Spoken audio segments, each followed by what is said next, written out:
Good to go. Okay, this is Bill O'Brien, Chairman of the Board of Education Policy Review Committee, calling it to order on Wednesday, May 15th, 2024 at 4:01 p.m.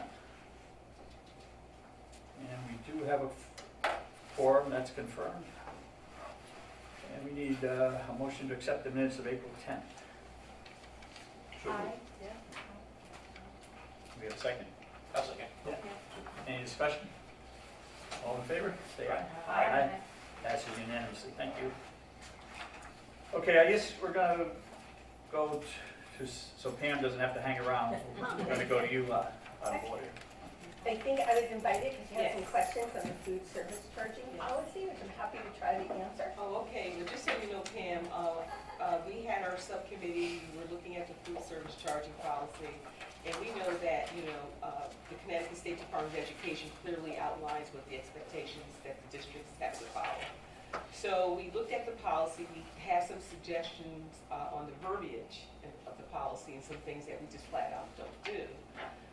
But, we got the voluminous document that, well, it says a lot of things, so we were hoping that you could just kind of shed some light on what DEXCO's responsibilities are, what the BOE responsibilities are, and maybe answer any kind of clarifying questions that the members have. Thank you for coming. No Appreciate it. problem. Actually, I'm rather give you solid information so you can make your decisions from that.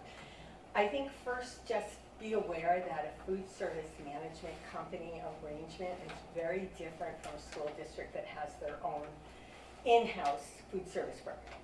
So if we start off there, you can understand that they don't have any other judicial responsibility other than what they set forth in the contract, which they charge an administrative fee and a management fee, and that's how they make their profit. So they really can't. If you read, there are a couple of operational memorandums. I went back to kind of just remind myself of them. When I first arrived here, I went through a lot of Sodexo and food service program policies and information internally, and learned that we did not have a food meal charging policy, and that is definitely against the administrative regulations from the State Department of Ed and the USDA. So we immediately worked to do that, and this was approved back in last March, I think, of 2023. Your policy represents the CAPE's recommended policy as it adheres to both USDA and State of Connecticut guidelines. I'm happy to share the operational memos with you, but just a couple of things I highlighted that might help the committee understand what is necessary. I'm going to go back first to the oldest one. In 2016, the state provided guidance on unpaid meal charges and collection of delinquent meal payments. So basically what they were guiding us on was that we had to have a policy in place for children who either participate at the reduced price rate or pay full, but do not have money in their accounts or on hand to cover the cost of the meal at the time of service. Years ago, we were able to give them an alternate meal, usually a cheese sandwich, but something to feed the child. That was determined to more or less be pointing out that child, or the term that is used is shaming them. So we're no longer allowed to do that. We absolutely have to feed them. So then the USDA goes on to explain the difference between delinquent debt and bad debt. Delinquent debt is when we have families that have more than 30 unpaid meals throughout the year, and we are trying to collect. If we don't collect by June 30th, two things happen. One is we have to wipe the balance clean of those families. So when they come back to school the following year, they have to start at zero. The second thing is that the food service program balance cannot absorb that cost. That's against USDA and state regulations. That's where I come to the board, and I have been for the last few months, saying, this isn't looking good. We could have a $100,000 liability this year, and we can. So then that becomes from delinquent to bad debt. We write it off. The board has to pay that balance. Not a perfect setup. by any stretch of the imagination. And I will tell you, for those of you who know me, I'm very active in the state school business official organization as well as the national. And I can only share, because sometimes misery likes company, that we're all in the same boat. We're all struggling with unpaid meal charges and how to collect them. So from there, we had to put that policy in place, and we do our due diligence to try to, in fact, collect that debt.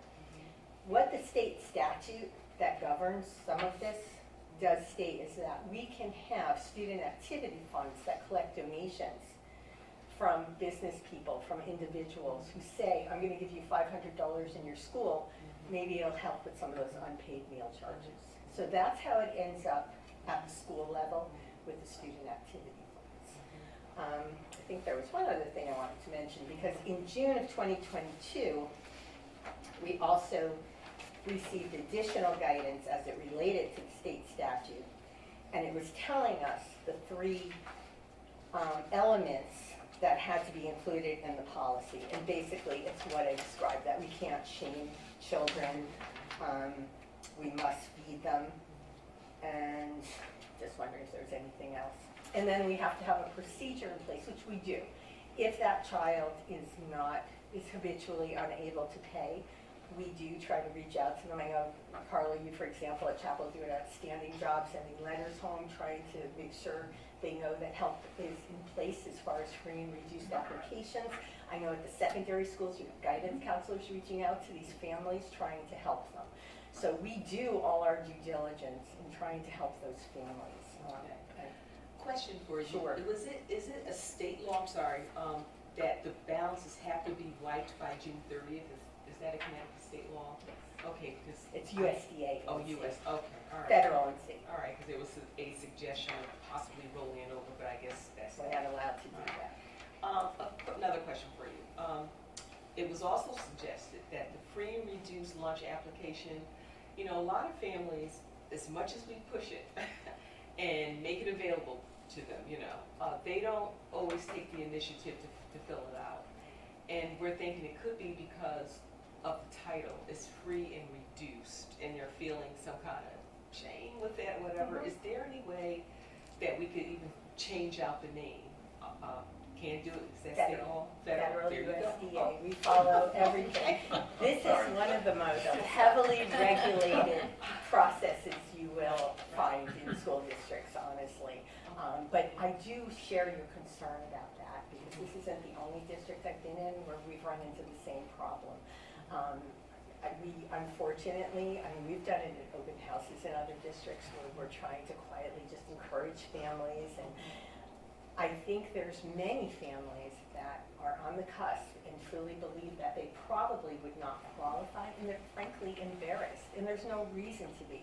This is a wonderful federal and state benefit that they are more than entitled to, and recently the federal government has actually increased some of the guidelines. Question. I obviously I've seen it in English and I've seen it in Spanish. Do we have it in other languages? Because our population is very diverse, and we have families that speak a variety of different languages that they may not be able to access or understand the information. I mean, we have a large population, French, Creole, Polish. I mean, we have everything. So I just wanted to ask, because I do know it's in Spanish. I've seen it, and I do know it's in English, but that's not our community. That's not our entire community. And I certainly want to make sure that all. Copy machines that translate for us in We multiple do. languages. We do. Okay. We In do. every building? They are in Okay. We talked about this last time. We found that out. Your too. psychologist has the code. Yeah. That was put into place about 3 years ago. Yeah. And I knew that Mrs. Borges did bring it up, that the school psychologist, but I asked, and there was kind of some confusion about, not a copy, it's a code that they. Would administrators be able to have it? Yeah, we use it mostly for our IEPs, obviously for those documents, it's pretty essential, but we don't need it as much anymore because CT Sets translates for us now. But yes, you can talk to your psychologist and grab it. Yeah, actually, I always thought that the code did go through the principal's office. Michelle Bacon set it up, so you can definitely reach out to her if there's any problem. Okay, that is it, yeah. And Heather, that is different than the one that we have where we can send them a document and then they can translate it for us. That's different. Okay. That's, yeah. And we were aware of a grant that Hamden utilized to get their debt, the unpaid meal debt. Was that through like Hardee's or something? We talked about it. Yeah, I do know that Hamden had applied for a grant. Mhm. And they were given a grant for the remainder of this year. The grant was actually officially in March. Mhm. Prior to that, schools that were Title, I think it was Title I schools, or Title I schools were given funding. So certain schools were given funding for free and reduced, while other schools didn't, but then they applied for the grant, and all schools in Hampton are at this point free. Is that a grant or is that the community eligibility provision program? I think Camden's under a CEP. It could be. line. I- That's very different than. It a grant. said, I could pull up the email from the letter, if I can find it in 30 seconds, but I could pull it up. It did say they had a grant, and it was only for this year. Oh, It's okay. not, unless they can reapply. And I do know other districts, such as Derby also has, I want to say it's a grant, I could be wrong, but they also have where all their students are free. If So you could share Camden's letter with me, I'd be happy Absolutely. to look into that. There's two things here. One is, interestingly enough, there was a grant that Dr. Fleming and I had looked into through, thought it was Hardee's, I could be wrong about that. And when he went to submit the application, they closed it down because they were inundated Oh, with sure. applications. So maybe Camden got in there a little bit more quickly if it's the same one. And secondly, I've spoken to the board about this, and I'm still in the process of kind of working through the numbers. But we do have 6 of our elementary schools currently participating in the community eligibility provision Yeah. program, where all meals for all students are at no cost to the students. There's a very complex calculation that you have to go through to determine if, in fact, we do qualify under the state's qualifying guidelines for all our schools to be CEP. The problem is if our ISP number, which is something you have to calculate, isn't where it needs to be, it can ultimately cost the district money, and that's what happened when I got here. We had to tweak that a little bit because it was costing our district when we were already in deficit in the food service program. We were adding another 100,000 minimum a year, so we really had to rethink that. I don't know if this is a good thing or a bad thing, but sadly, our families that are determined in need these days who have children who are getting SNAP benefits or Husky benefits have increased. So we do feel that a lot of our numbers have gone up, so we're kind of on that cusp of a lot of our schools where maybe it won't cost the district that much, and that's what I'm trying to get a handle on, to come to the board and say, I don't know, maybe this will cost us $75,000 a year, but if we're going to be paying unpaid meal costs of $100, maybe it's worth doing that. So just stay tuned on that one, but that is the other program, and I'm just about positive that Hamden is at least partially participating in that program too. So we're always looking for other ways of trying to support our families. I'm also wondering, I know, I'm in Monroe, Okay. obviously I work here, but I live in Monroe, and I recently, last week I believe it was, got a letter from the town saying that elementary and middle schools are now free lunch due to an amendment that was done by the Department of Agriculture. I don't know if maybe you know about that, or what was that? That's the same thing, and I'm wondering, is Stratford, Free lunch or free breakfast? free lunch? Okay. It says one meal, well, it says one meal, they're allowed one meal free.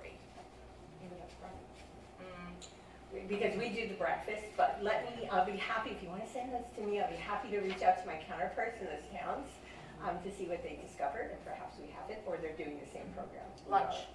It Okay, says lunch. good. Yeah. All right, if you'd like to send that There's no along. cost. Every town does fall slightly differently, although I would think, I'm pretty familiar with Monroe and the demographics, I would think that if they are being offered something, it should be something Correct, that I agree. should be, That's why I pulled it up, provided to yeah. Stratford as well, so let me, by all means, let me look into that. It's nothing that's come across my desk, but that doesn't really mean anything. Yeah, and I also have a question about the contract vis-à-vis the partnership between Board of Ed, Stratford, and Sodexo. What we struggled with was that having the principals become the collection agency for food costs really put them, it really altered their primary role as the lead educator in their community. They became, you know, somebody sending reminder notices, resource notices, and now you're saying you can go up to 30 meals and they're managing all that. Do you think it's possible to put the collection on Sodexo? I mean, they have a whole internal financial department and leave the educating to the. Couple of problems there. Okay. First, they don't have an entire financial. What you see on site is primarily who we work with. No, I meant like the They do, but corporate. that's not really their role. And if you look at our contract, you'll see that's not their role. Their Right. role is to come in, handle our food service, feed our kids at a cost. You know, that cost is management, administrative fee, and that's it. If we wanted them to do anything more, we'd have to negotiate that. Having said that, though, there is a disconnect to them being out there collecting money for us. It's really not an appropriate, method. But the thing I struggle with the most, and I guess you can look at this from both sides, is that I realize it appears to be taking time away from some of our principals, and I particularly feel for the elementary because you don't have the staff that. And I want to say something to Secondary that too. too, but go ahead, I don't want to. Well, the other issue that I always run into is that, first and foremost, let's all acknowledge that this is probably more unpaid meals than any of us have seen in a very long time. The first letters do come from Sodexo. They come out of NutriKids or Mosaic now, and off they go. It's when they struggle collecting that they have to enlist the school principals for some help. And the reason for that is we're thinking that you as educational leaders know the families better. And if there are issues, you can guide accordingly, There's a catch-22 there. okay? Because as principal, we're always trying to really build a relationship with Of our course. families. And if we're bill collectors, that's really counterproductive. Someone, like, you know, if I have a family who clearly owes money, and I'm reaching out to them, not for that, for something else, and they don't want to get back to me because they know they owe money, that's counterproductive. Good point. You know, so it just makes it really difficult. Because, I- you know, we're all about family engagement, and that's just one other thing now. You're That's you're preventing us. absolutely Well, right. Carl, it's a good time to talk about that sentence that the school principal will be responsible for it. Well, they are though, and that's per the statute under the student Oh, is that right? activity funds, because that you, as principals, as I said earlier, can get those donations and contributions. But you can, and many schools do. You may not, but many schools do. But let me just back up a little bit. Something to consider. One is I am praying we can do CEP. I'm telling you that very upfront because I think it would help our families. And I think it would help all of us with this struggling issue. CEP is what? The Community Eligibility Provision Program that we have in 6 of our schools, where those schools, no one pays for breakfast or lunch. And we get different reimbursement rates. So there's usually a minimal cost that we manage for the district. And I'm hoping to do that district-wide. Not sure we can do it. Secondly, I will tell you that I've had this discussion at the state and national levels. And what some districts do, I don't know how we would feel about it, and it's something I think we'd have to talk with internally as well as with the board, but they hire collection agencies.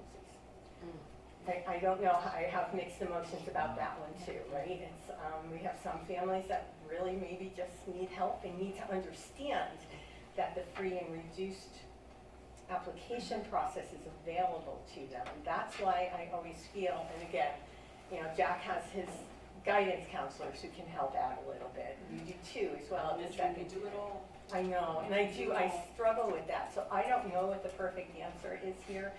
I don't think we can honestly look to change the policy until we have a real process in place, because right now we don't have any alternative.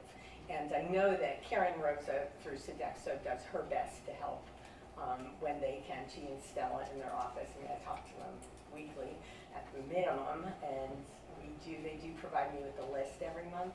And this is the worst I've seen it, but again, I think it's a few things. I think we've gone through the pandemic, and many of those years, lunch and breakfast was completely free, if not minimal, or it was free and then it wasn't, which was fun for all of us.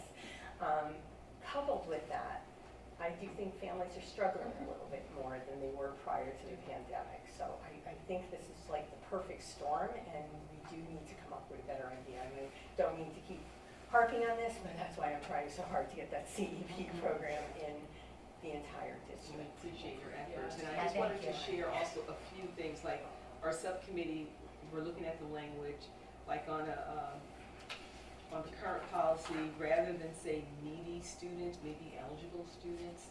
You know, What page are you on, Carl? I'm not on the page here, let me get my policy out here. Where's that?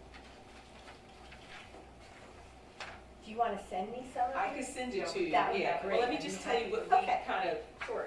took out. So that part, remove cafeteria fund. We don't have a cafeteria fund, we meaning the principals, just don't. Remove the PTO or PTA responsibility. They're not billed to pay off mills. They pay now. They raise funds for enriching, whether it's defraying costs for field trips. But it says the pool of money may be established by the school or the PTO, and many of them do. So what we're saying there is that they may. We take that out, that means they can't at all. So we have to be careful about the Okay, language. all righty. That's why we got you here. Okay. We mentioned about the principal being bill collector. You mentioned the statute and the student activities. Is that state statute? Yeah. Okay. And then limit the number of meals given. I don't know, take that out, cannot, because we can't limit the number of meals. We just can't do it. And then address the issue. It talks about addressing the issue with the students, not the students, especially on the elementary levels, the parents. It's not the students. So these are some things that we just highlighted, but honestly, looking at this food charging policy, there's nothing too much we can do with it. But you can send her those. I am. I Please just wanted do. to kind We'll take of note. tell you, wanted to Part get your part of it thoughts. too, what we talked about was the message and the stigma, I guess, of filling out those forms and changing our messaging so that, it's not such a stigma to fill out these forms, or whether it's to make it mandatory that everybody fills them out. We can't do that. Yeah. It's against USDA regulations. Okay. But somehow changing the messaging, and we have our, the town, the Stratford has their the mayor sends it out every month, and I know the Board of Ed sends out a very similar one, but just changing the messaging and including in there, here's a great opportunity, Please fill this out. Yes.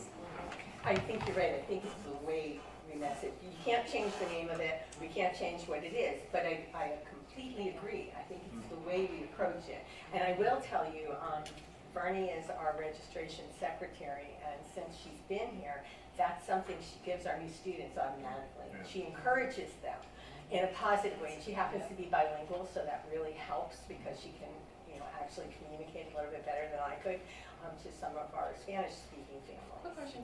I know that we have to release our schedules on the secondary level. We do have a requirement of filling in forms. Is there a way to make that electronic where a parent can opt out of filling out the form, but it is in their feed, like it's in their? They could do it electronically. Yes. It's already electronically available. So my question is, can we put it in the upfront before students get their schedules? As a requirement, Not as a requirement, just there, at so it's there, in they can front. opt out and move on to See the why next not? page. We have tried things like that in the past, especially during COVID when we Yeah. tried to go paperless. And one of the challenges we have, and I know that I can speak for Katie a little bit, the numbers may not be exactly, but with roughly 70% of the families have access Power School or have signed up for Power School, it's a barrier for kids to get their schedule sometimes, and the goal is to kind of eliminate barriers. But we had the same idea, Andrea, about trying to make it strongly encouraged, not mandatory, because we have situations where, we have kids whose families do finally fill out the form once they're $250 in debt, and now if they qualify, it doesn't waive that debt. You know, we started doing things like Vanel has done where we entered into Power School under fines or obligations, and we won't sell a prom ticket or tickets to a dance unless they pay their obligation. We've made up probably about $4,500, which is only maybe like 20% of what we have. But it's, you know, it's a concern because you have people who fill out the form who technically shouldn't be, and you have people who don't fill out the form who should be. So, you know, what's the best way to kind of get around that to ensure that the kids who need support with food, one of the basic necessities of life, get it? And I think the other struggling part, to your point, Jack, and I think it's a good idea, Andrea, but unfortunately, you will have those families who may think they have to fill it out under that scenario. So we have to be clear, and if they know they're not even close to qualifying, they may not want to give that kind of information. So that's, we're all struggling, and I think it's a good thought and process, but you have to like think it through from every angle. So I don't know what the best idea is. I can only tell you that this is like my 5th district, and I think I've had this conversation at every single one. One regional school district just had them available at open houses, and kind of somebody there encouraging people, and that helped a little bit. Nothing is foolproof because you can't force people to do things they don't want to do. I do think here, though, in communities like Stratford, like Camden, when you do have a little more of a transient population, that people, for whatever reason, get very uncomfortable with any kind of form that appears to be a government form, and because this is federal, state, and local, if they don't understand. So I think Mike has an excellent suggestion that, I think it's outreach. I think yeah, it's we need to do communication a better outreach. job. I think that's the key. I think you guys have said it eloquently, is the communication, the outreach, and just putting the information out there and available of how we can best support and our families. And I think that's the key, what you said about the mayor and the tables and phone calls, if needed, like not mandated, just communication and informing them what it is, because I think there's perceptions, but also maybe not always understanding.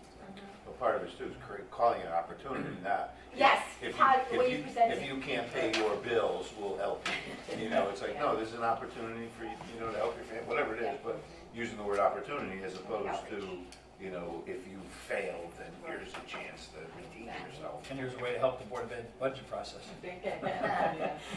So Pam, it sounds like you're well connected in the state. This problem is prevalent, you're saying it's increasing. Maybe the professional organizations that you're a part of will put some pressure on Already state on. and federal lawmakers. Yeah, I mean, it just actually, seems like this is a really big problem. we have some new people in our local United Way, and they are also very much aware of the situation and trying to do things through the legislature as well. So I've been in touch with them, and I've gone to a couple of legislative breakfasts with our CABE representatives, and we're trying to impress upon them. You know, it's not just a situation where some people are in favor of just free meals for everyone, some are not. Regardless of where you fall there, I think this is a real problem that needs to be addressed somehow. So that's what we are trying to do, but that's an excellent point, and that's what we're trying to do. So I think at this point, I welcome your suggestions on the policy. We'll take another look. Bear with me for probably another month. I have to make a decision and bring it to the board. I think they give us until June from the state to decide, are we continuing with CEP as is, or are we discontinuing it or expanding it? So let me get those numbers a little bit tighter. Is that an annual thing? So like, I met Eli Whitney to say Whitney was a CEP, which we're not. Is that for that school year then, and then you have to reapply? How does that work? You don't have to reapply, you just every year get that option of continuing each year, because it's a fairly new program. Maybe I had never heard of the program until I arrived in Stratford, so I had a lot of catching up to do on it. And Stratford only had it, I think, for a year before the pandemic, so it just kind of fell apart everywhere, not just here. But you do have to apply, and the numbers that you have been approved to enter it through, you can maintain for the 4 years and just say, yes, I want to continue. But I think they allow districts to opt out because we weren't the only district who quickly discovered it was costing us money and we couldn't sustain that at the time. We're in a better place. Part of that was, I think we eliminated 2 of the elementary schools. Don't quote me on that. I'm trying to remember. It's my first year here. But we tweaked it enough so that we're at pretty much a break-even point with those schools. If we expand it, we're a little bit concerned at this point that it may be very costly, but we are trying to tweak those numbers. I was wondering because I'm thinking about the redistricting. Me too. And based on, I mean, I just did a very, very brief, quick look-up piece here, and based on what it's saying for the CEP and how to qualify for it, I mean, it's saying that the identified student percentage has to be at least 40%, right? Well, it's So actually 25. it's like, okay, so it's legislation, changed. but at 25, it will cost you a lot of money for your district. Okay. They claim, they being CEP as well as food service management companies who do this for a living, they have instructed us that anything over a 45% ISP, more than likely you'll break even. So even though we can qualify right now with all our schools, we know it's going to cost us money. So your point about redistricting is excellent, though. I would just like to share that, as I said earlier, we get locked in right now if we chose to go with all our schools, determining there's no cost to the district or minimal. And we can stay with those numbers for 4 years. We can just keep renewing.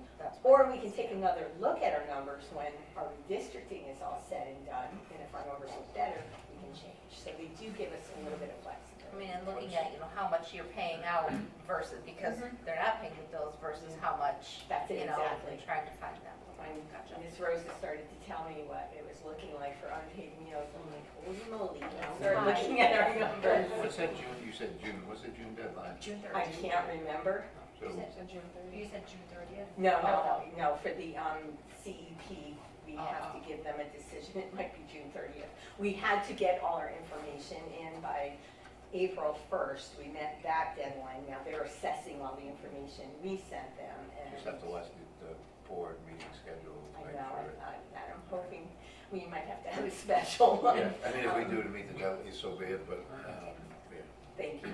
But yes, We have finance like middle of the month, and then we Correct. have board at the end of the if month. I can do it by the 28th, that's my goal. I don't think so, but that's my goal. We'll see if that works. So at this point, I know I don't have any wonderful rah-rah information that can make this easier, but 2 things I'd like to leave you with. One is I'll definitely look at the policy a little bit more carefully.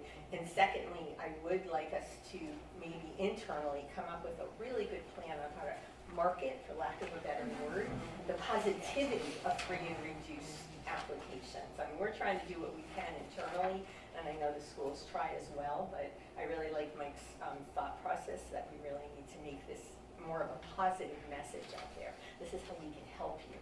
I guess we're not doing that great of a job right now, and I'm saying me. Well, it's been going on for a long time. It has, it truly has, and it's hard because people don't really understand. And again, with regard to getting those applications in other languages, I agree with Heather, we have the copier machines that can do that, but I would be really careful because we have found that they are not completely accurate when they're translating.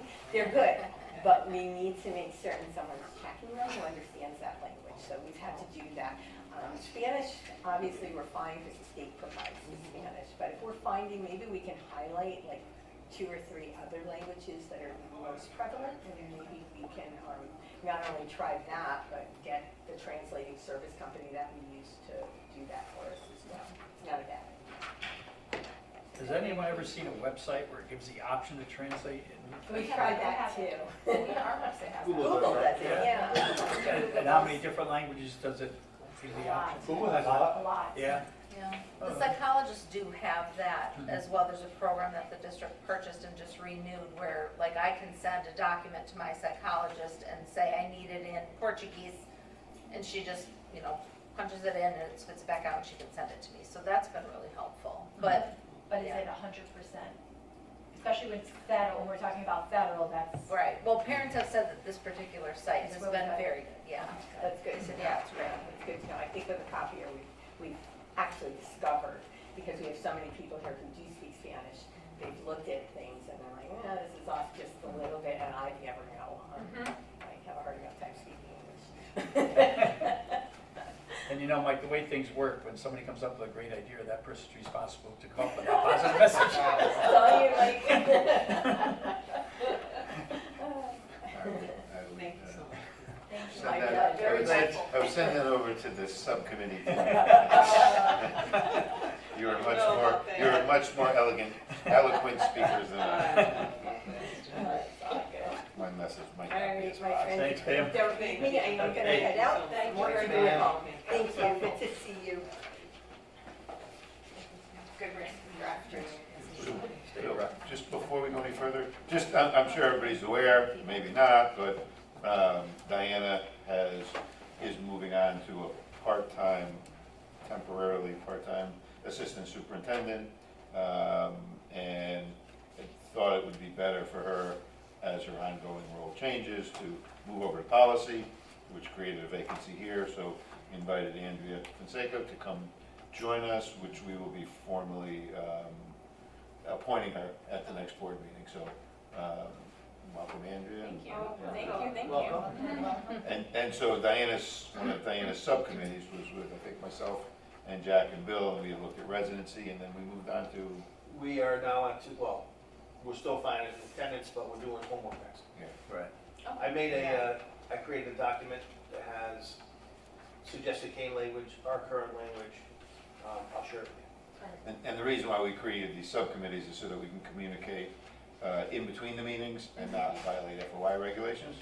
So our subcommittees can talk and email and put the work together and then bring it to here. So it's just and the whole reason is because we spent an entire meeting going over one sentence and decided it would probably, and it was a legitimate conversation, but it was like, we're not gonna get a lot done unless we, so anyway, that's.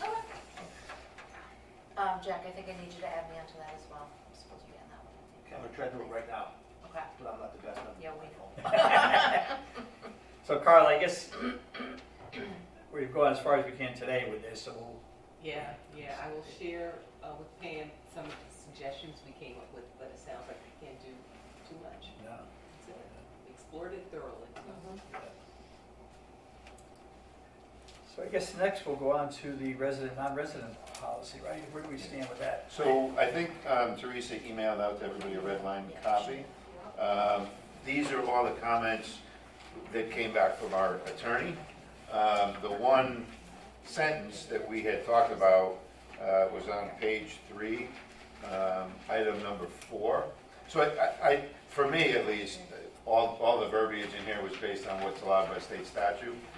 So I don't know, I'm comfortable with the language and would like to send it forward after we change this one sentence or decide just to delete it. I know we spent a lot of time on this. So it was just a movement in and out of flood school, Bunnell High School by students, not in flood in Bunnell. High attendance areas dependent on enrollment and racial balance. We talked quite a bit. I think, and some of the verbiage in here Floyd had used was attendance district as opposed to learning district or whatever it was. He called that out in a couple other spots. So I just kind of wrote movement in and out of a student. Attendance district is dependent on a number of criteria, including but not limited to timing or request and space availability. And I know you had a question how do you define timing, but it was just intended to be kind of vague, but just to say that, there, and I don't know if we want to just say movement out of it, is dependent on a number of criteria and subject to superintendent's discretion. I think we spent a lot of time on this sentence. We did, this was the one we Yeah. spent all meeting on. I just worry about putting timing in there because, again, someone say, well, Jack was granted, I wasn't. Yeah. Did I miss the timing window? I thought we had pretty good language, but maybe the attorney striked it out saying. No, I didn't forward that to him, I just forwarded him I just had him look at our existing policy, but didn't include the revised language. And it might be in the minutes, I think I might have the minutes here from that meeting.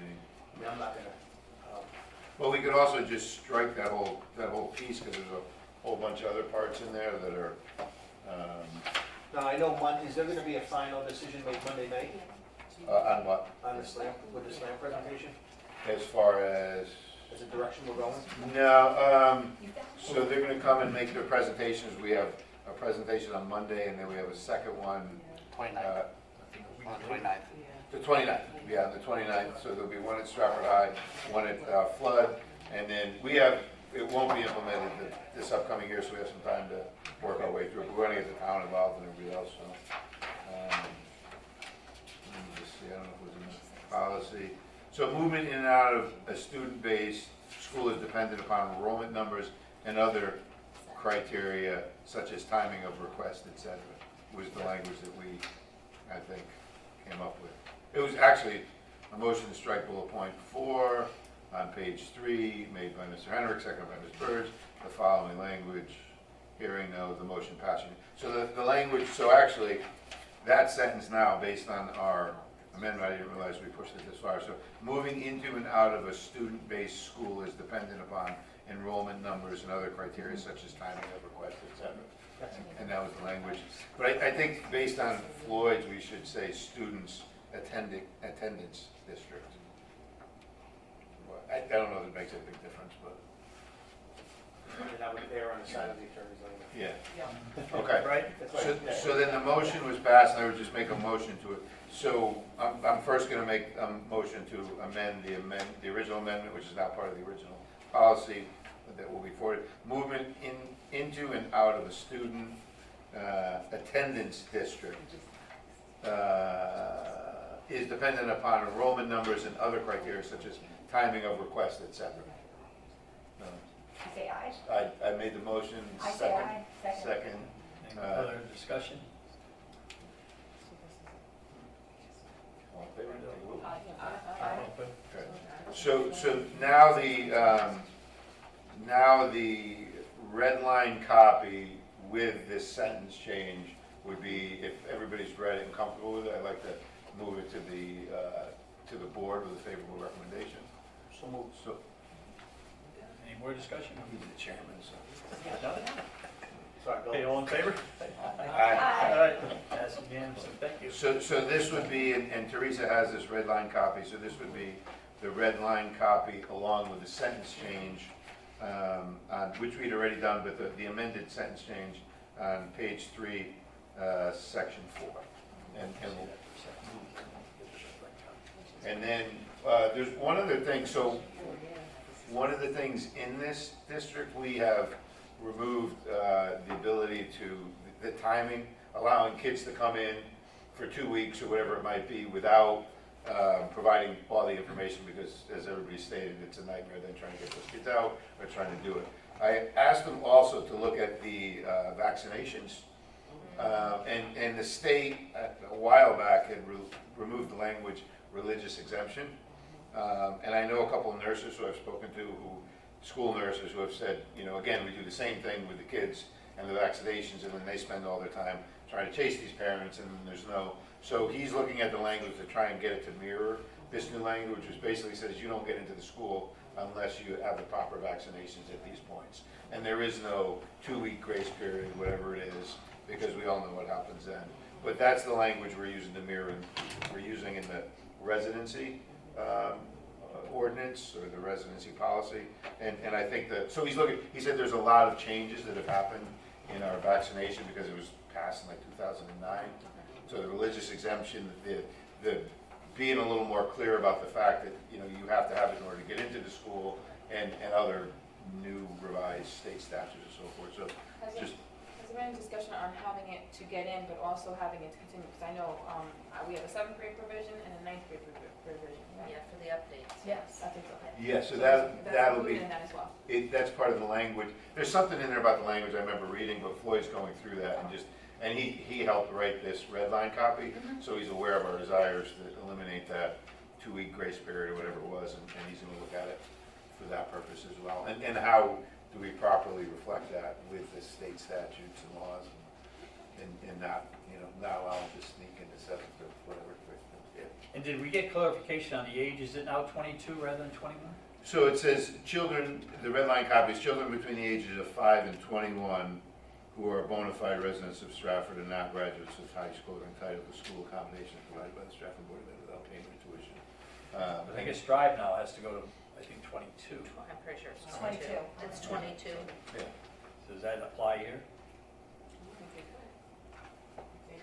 If you're because all in it's- 22 in the district, then I think It's we're not, fine. yeah. Is it, excuse me, is it specific to special education? All, I Right? think it is all. I think it is all as Only. well. Yeah. So I'll verify that with Yeah. him, just to make sure, and if it is the case, then we'll amend it at the board meeting. All right, thanks. Moving We forward. got one done. Now, do we have any other group work? Talk about attendance? Ours was, Ours yeah, was. she sent out the attendance, Oh, Teresa right. did as well. Yep, and we actually solicited feedback from our middle school principals, Andrew's with us now, as well as Dr. Graff and Carla on behalf I of thought some some elementary other school things. principals. So there's kind of a couple pieces to this policy. One is is 5113A, I think. I kind of doodle over it. But, which kind of is the state language, which hasn't changed much. We did make a slight adjustment to withdrawn from school at 17 with parent consent of 18, as students are adults at that point. And then the majority of our changes at that point just reflect any current changes in state language, but kind of the school-based policy, which was not available on the website at all, we had to dig through to find it. We made some changes specifically for the high school. Middle school, we had some conversations even as new as today, we made some changes to that, but we spoke last time, our goal is to have the absent limit set at 18, which mirrors the chronic absenteeism number for the state, which is 10% of the school year. One of the things we talked about was Stratford currently allows 20 absences.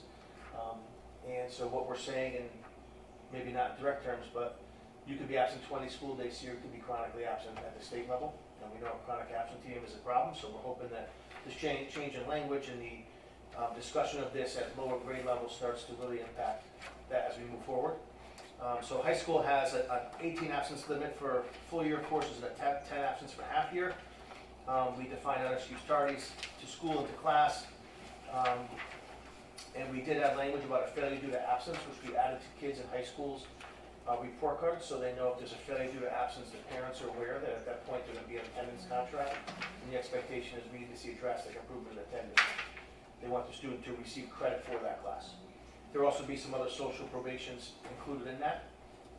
It's all in here. Middle school, we are going to stick with the 18 absent limit for full year courses. We are not going to have any requirement for half year courses, as middle schools have slightly different expectations as far as advancing through the years. High schools, they don't have credits that are earned.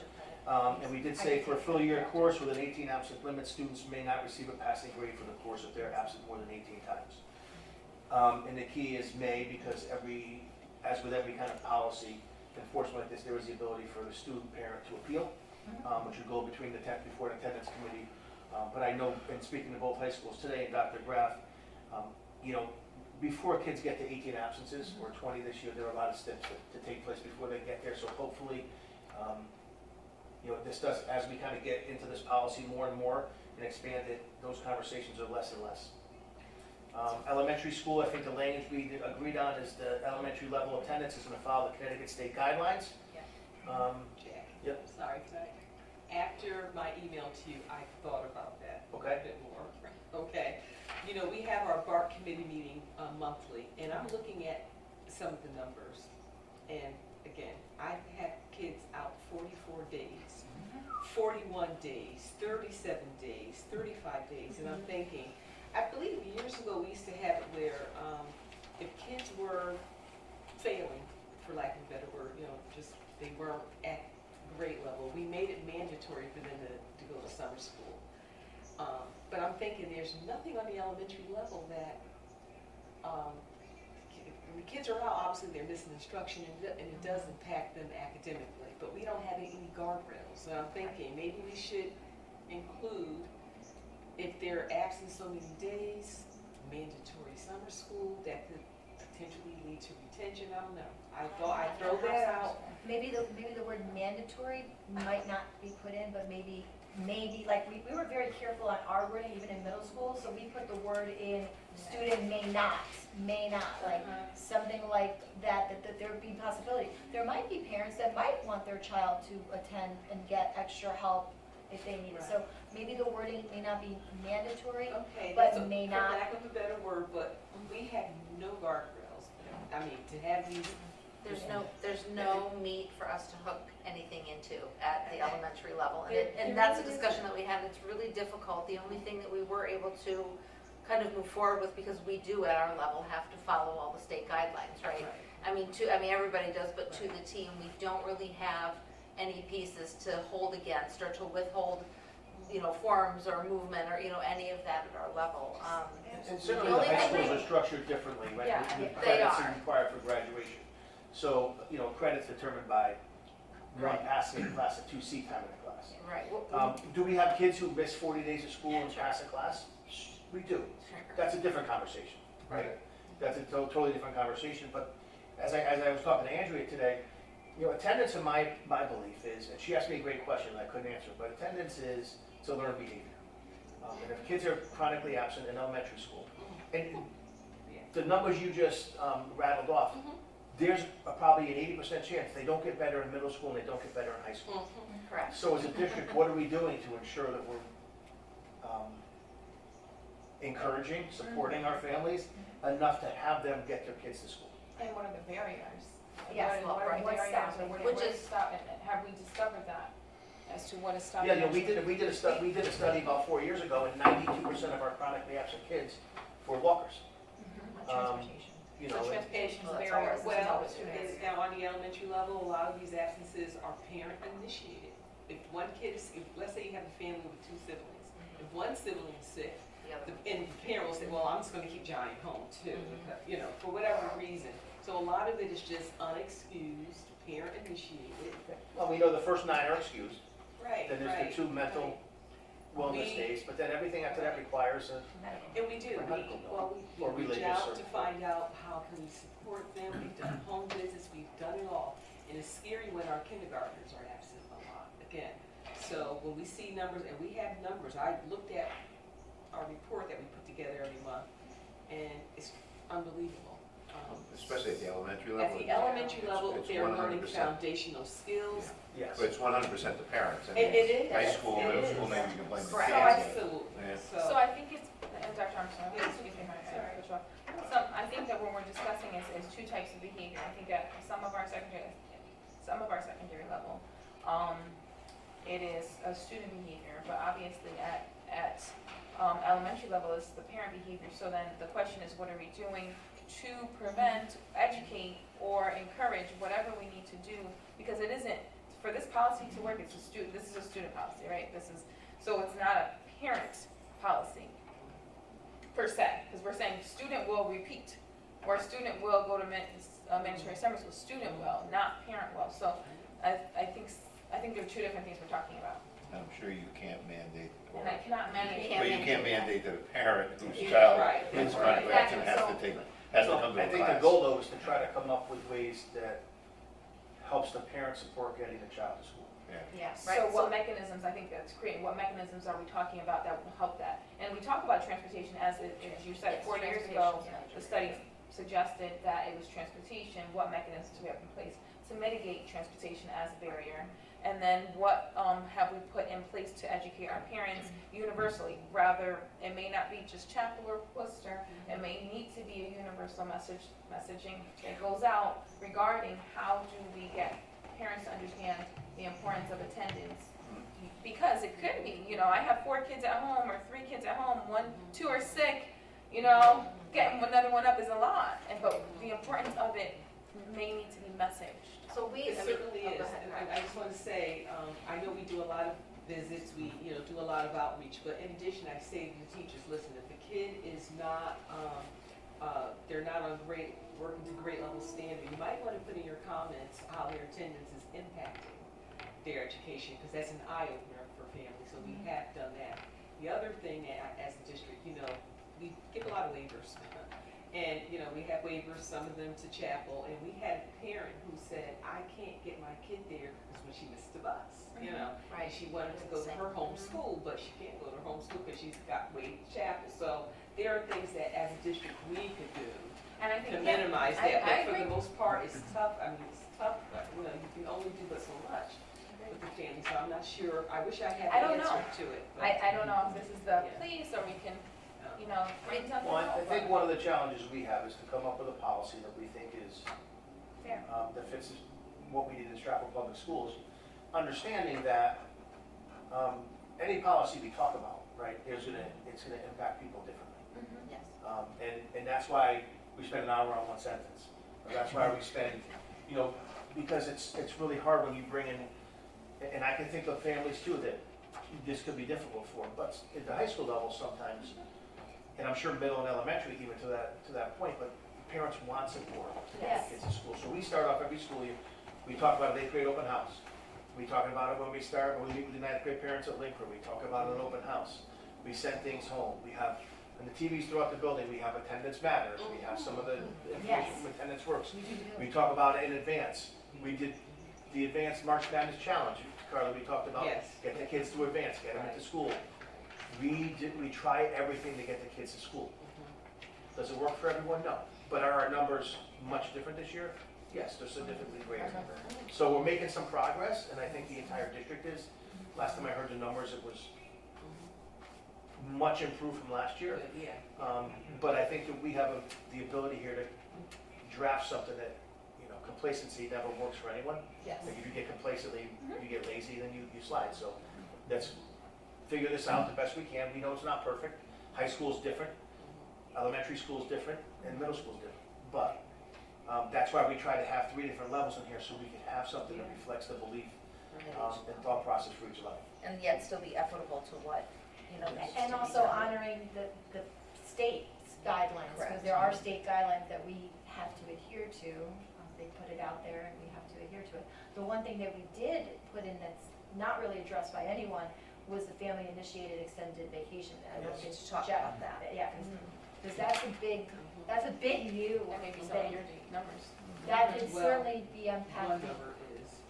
So that's something new, we put it in red, we haven't formalized it, 'cause there's some questions, but one of the things we talked about was family initiated extended vacation and putting that in our policy. That has not been in our policy in the past. Correct. The state doesn't really address that, because they only talk about the 9 days, the 2 mental health, they're really not taking in fact, vacations are not considered excused absences according to the state. And that's why we added a community-sponsored event and other things. But then we have a family Yep, who's traveling out of the country for a funeral for 8 days. and that's different. There are things that happen. Yeah, right. And that's why we have to have our school-based teams, and you have your school counselors and your social workers and administration talk to families, because, you know, no one's gonna punish a child or a family because they have to Absolutely not. leave the country for a funeral. Right. No. And It means that's it it's may an put them over the extended chronic vacation, absentee yes. mark from the state, but that's different from, Taking a vacation to the Bahamas or Disney. yes. And that's what you put down, that You're they going have to a to, they have football to game. written request to the principal, they have to communicate, they have to let us know what's going on. And then if leaves require more than 2 weeks, we'll result in potentially into temporary withdrawal from the school if it's like leaving the country to go for a month or 2. And they do, It has happened. Yeah, they know what it families is. do. But so just to, and I know this isn't part of the policy, but I am meeting with the mayor next week to go over the capital improvement plan, and we do have a couple of vans, 3 vans in our capital improvement plan. The intent is for AIP, some of those kids who are currently in Alpha. And that's helped this year. And for some of this, and also some of the after-school athletic programs. But the initial daytime use of that is gonna be for student transportation as the needs are. So, that might help with some of those transportation issues, but. And we have one particular family who has excessive absences, and we have called downtown and said, hey, you know, can we send a van over, you know, mom isn't feeling well, she couldn't walk the kids to the bus. We actually have, we've jumped through a lot of hoops for this family, and we were able, our assistant principal was able to move forward and have actually their bus stop moved eventually, so that mom can see them from the front door. So now they have been in, it's only been a week, but they have been in school. So I mean, there are some workarounds, but location-wise, they should be Franklin. So, you know, there are things that come into play. There is a systemic process that we do have to go through around attendance pieces. I think it's hard within the schools to be diligent about that because it does require manpower with our attendance committees within the buildings, and it requires time, and somebody has to run all the data, and then sift through whatever you need for, who you need to make appointments with and phone calls, and we do happen to do that in our building, and we are very diligent about that, and it does seem to help because parents don't want to be, hearing from the school on a continual basis via email and letters going home and Or home messages visits. going out, Home visits. or home visits taking place, or DCF calling them because they haven't responded to our pieces, or somebody from, the BART committee calling, or, all of these components that we've put in place, and that has helped. There's always outliers. But that diligence and the follow-through has to be there, and I think that when you start looking at how much time it takes, it really could be a full-time job in every building. It really could be, or even split between two buildings. And it becomes difficult to maintain it. I have a quick question for you guys. Have you considered, this is a little curveball, throw in one line about homeschool? Because we get that on the elementary level. As of late, we had a couple of families, I'm pulling my kid, I'm gonna homeschool. And I There don't might be a know, whole policy on homeschool, do yeah. we have a separate, I don't know if we have a separate policy on that? But I'm guessing homeschool has to Well, be there is, approved there by. is a process, there is a by the process. superintendent, well, There's yeah. a process, but I This was don't filed know. with state board Yeah. too. Right, I know that they should be writing like a letter to the superintendent. And I looked at our withdrawal form and there's a spot for homeschooling, but also I was looking on the state of Connecticut.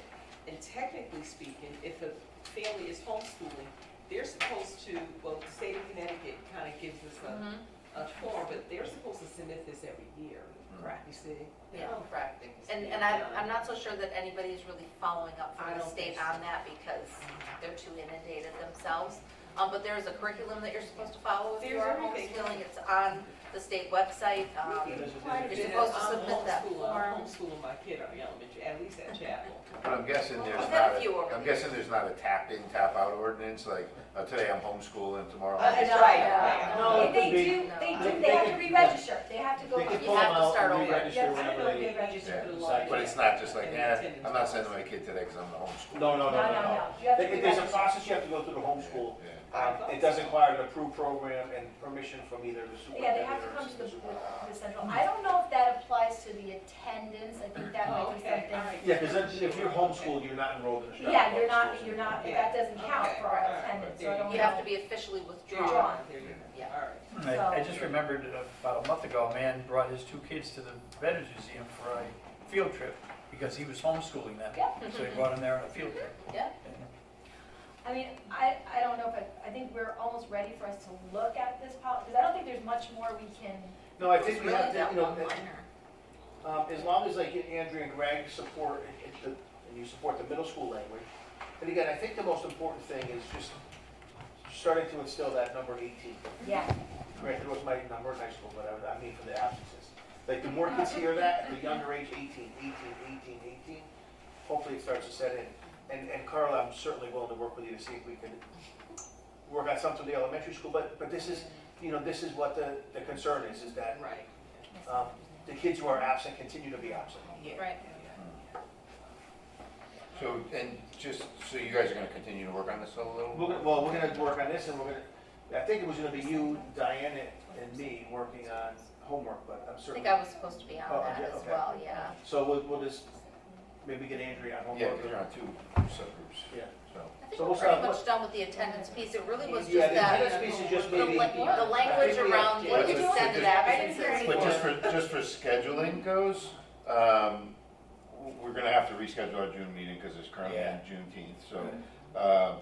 I don't know what your guys' thoughts are about July. If we wanna have this implemented by the beginning of the September school year, we have to get it from the committee to the board. The board has to have 2 readings at 2 separate meetings. So just keep that in mind, this timing, and if we And you have, don't meet the board doesn't meet in July? we don't have a formal meeting, but if there is a purpose to have a special meeting, I will by all means call a special meeting.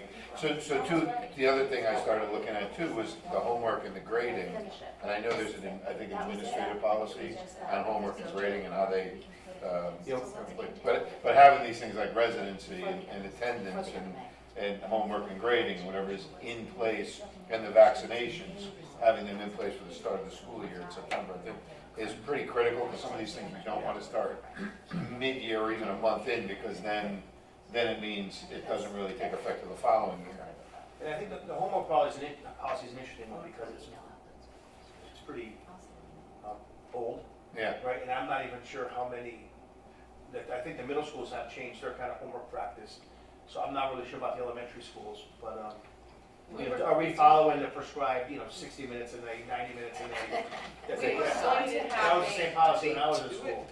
I will Some be grade very levels. transparent, we were having a group meet over week soon to talk about our homework policy, our building homework policy, going forward for next year, so I don't know if we want to, I was gonna call a committee in my building, so. I think that a building-based committee is fine, but we have to just make sure that, I mean, obviously, we work with flood, and we have a policy that it reflects what is happening or what needs to happen, so. but I think that should also reflect the grading, and we have the 6146.1, but it talks about the board approving, But did you say 46.1 or 60? 6146.1, it's way towards the back. I wasn't sure, the reason I bring up my committee is that I don't know if we need to have other voices in this, when it comes to grading, especially when we have so many great content areas and homework. I do believe that we did have received guidelines from the board regarding homework and grading. Am I correct, everyone?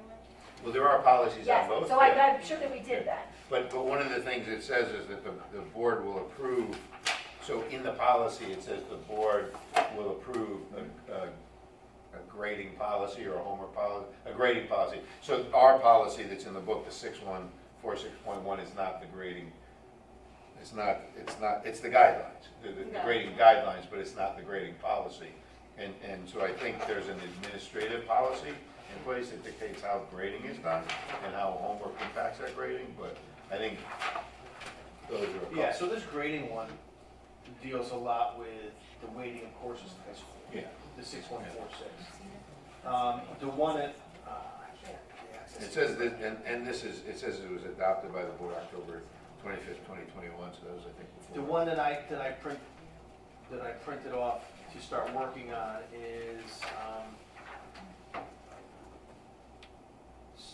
6154, possible.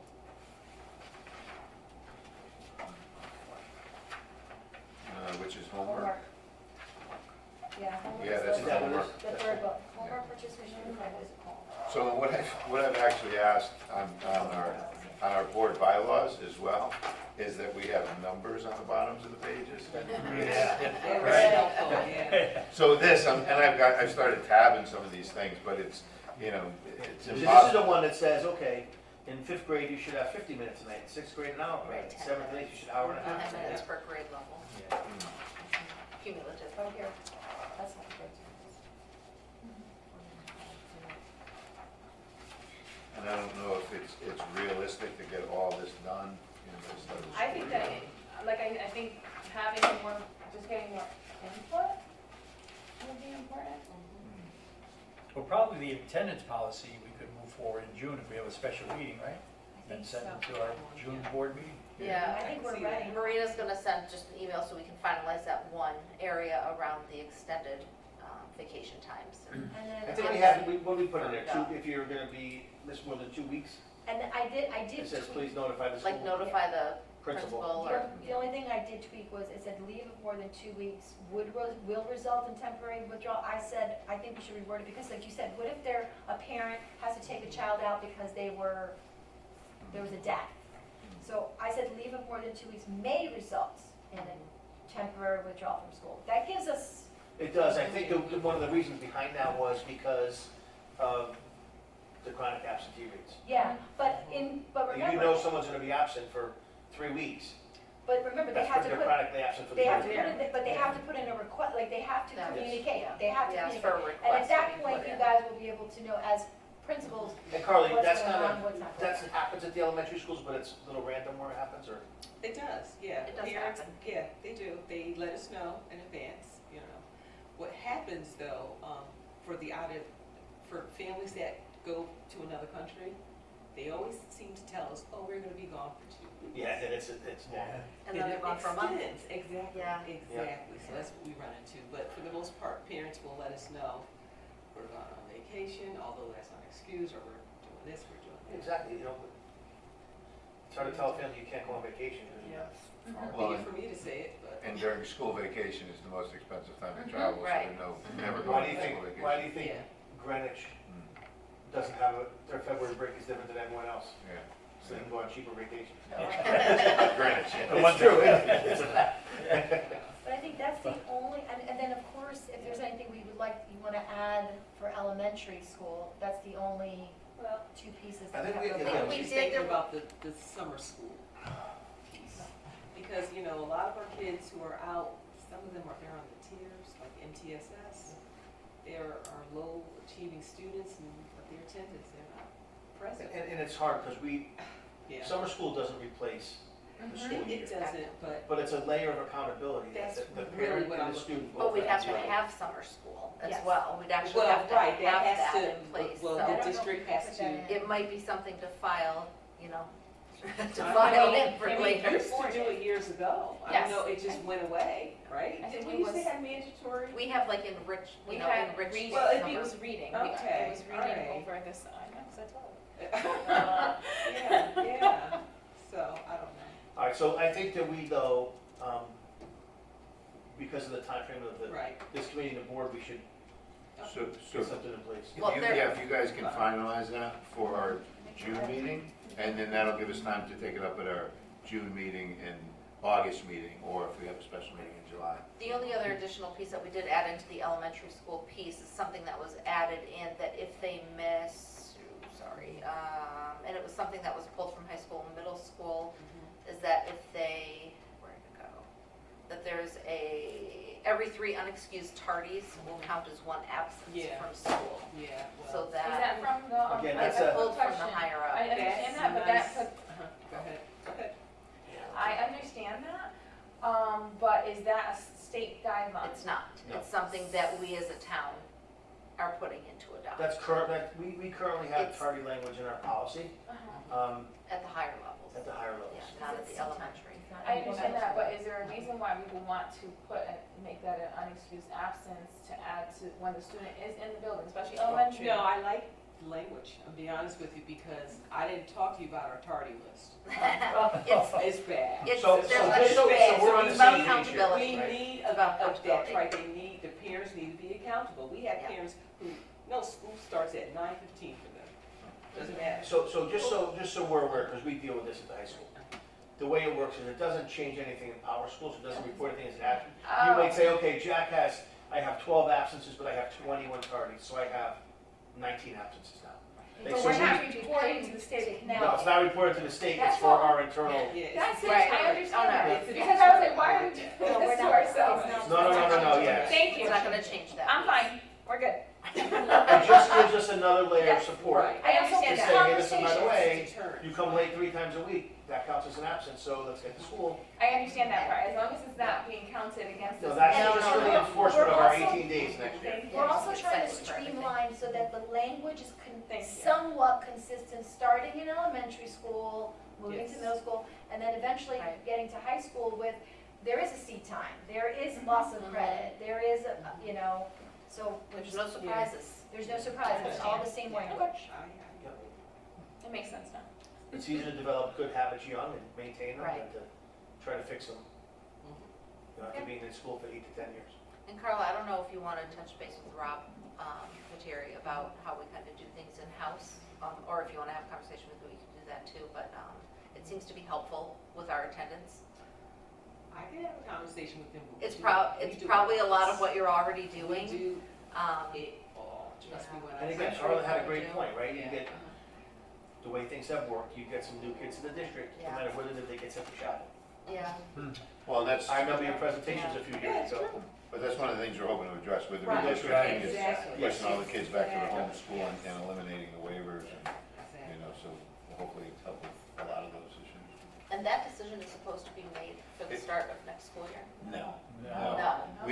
I, myself personally, I had hoped that that was the case, but because there's a lot of union movement that would need to take place in order for that to happen, it was an unreasonable, it was not able to be accomplished, it would not be able to accomplish within that time frame. So it'll be the following year, Okay. when we started Andrew, maybe we should talk, me, you, Greg, and Katie, I think it would be great if we wanna, we're talking about the homework policy for a second? Yes. If we wanna collect information from our teachers, whether through a faculty panel or through a survey, then we can get together, and we can talk about some of the similarities when we look to create our expectations for our students. with I homework. agree. Should we try to We have can a survey the special? kids, but I think we know how the kids' survey on homework would go. I think that's, yes, I a know good I point, did. a good point.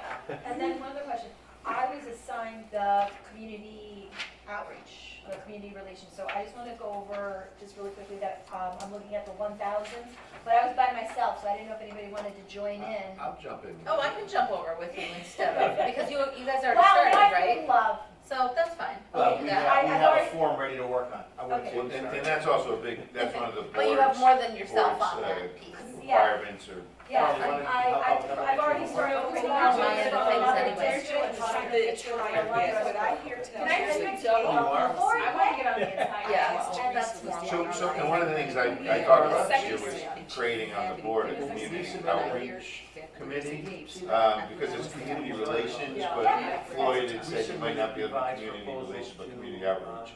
So he said, might need to, but that was, 2 years ago. I mean, we've got a not overwhelming, but a fairly busy workload on the board, but that was important to me that we start to make sure that, whether it's these messages we've talked about or other messages, or whatever it is, or how we get the, So, and I've already started working on it, because I did print out, I started looking at it, but I wanted to obviously open it up, because I think I received the email from you to start looking at it, so I did. Yeah. I did my homework.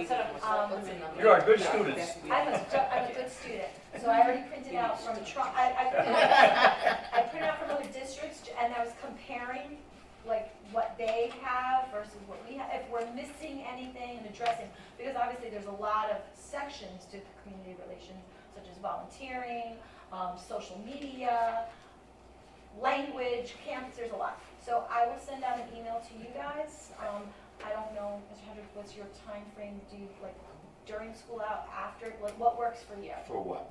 For meetings, to kind of talk about, or just we're gonna start a Google Doc and, If, well, I can be flexible, so if we set something in advance, more often than not, I can meet whenever. we'll talk after. Yeah, and I know you guys got summer coming up, and, you know, Okay.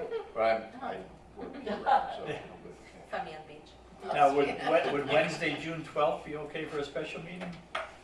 Week before. So we're, Uh, I think The all last day of teachers are school? still, That's the that's last the day last of day of school. school. Last day of It's school? a half day Oh, yeah. for teachers. Oh, Yeah, but we have celebrations. Don't go there. Yeah. can we hold this meeting at the, down at the, So, but Bill, Yeah. the 12th is also finance. I was thinking either the 18th or the 20th, I don't know if that, well, it's, 18th is a Tuesday, the 20th is a Thursday. I would prefer the 20th, but I could do the 18th. I cannot do the Don't, 18th, that'll be in Rhode Island. Volunteer. Orientation. 20th, I don't- I think the it's the 20th I'll be maybe around. I'll have to respond. I'll be honest with you, if we could do it that, because I have some plans coming up at the end of June to Yeah. the beginning of July, I don't know about anybody else, so I'm happy with 18, 20, I'm flexible. I I push do off a the lot of my things till, like, after that, the school year ends, so I can be in school, so I think, I wanna say I have a, appointment on the 20th. So do you want But to, I'll get back. 18th is good? Don't we have a I meeting? cannot do the. We have the 18th, we have our, admin. And, Okay, We well, have a that's fine. retreat, so maybe, well, what time does that go to? Is it local? well. Is it a Is wedding? it real? Heather said I heard after. Heather's taking us to the She's Bahamas taking for us, the day. no, she's taking us to the beach. For today. well, how about even meeting Serious? earlier in the day, since, Yeah, she's Well, gonna but do hamburgers and stuff. Why don't we have Teresa send out an email to the board? Yeah. So if it was up to me, I would say the 17th, 18th, or 20th. And then if, you know, we just, everybody responds and whatever gets the biggest majority.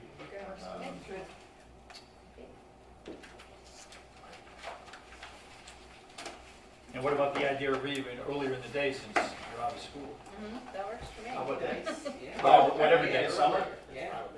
But, I can. I mean, we're flexible. If I know ahead of time, I can make myself available. Yeah. so. All right, we'll have Teresa. I just got cleared with my boss. That's me. All right, so that's what we'll do. We have a motion. We're all set, well done. No. Huh? That's No, it, we're we done. need to start the file. Motion I adjourned. just started printing. All in favor?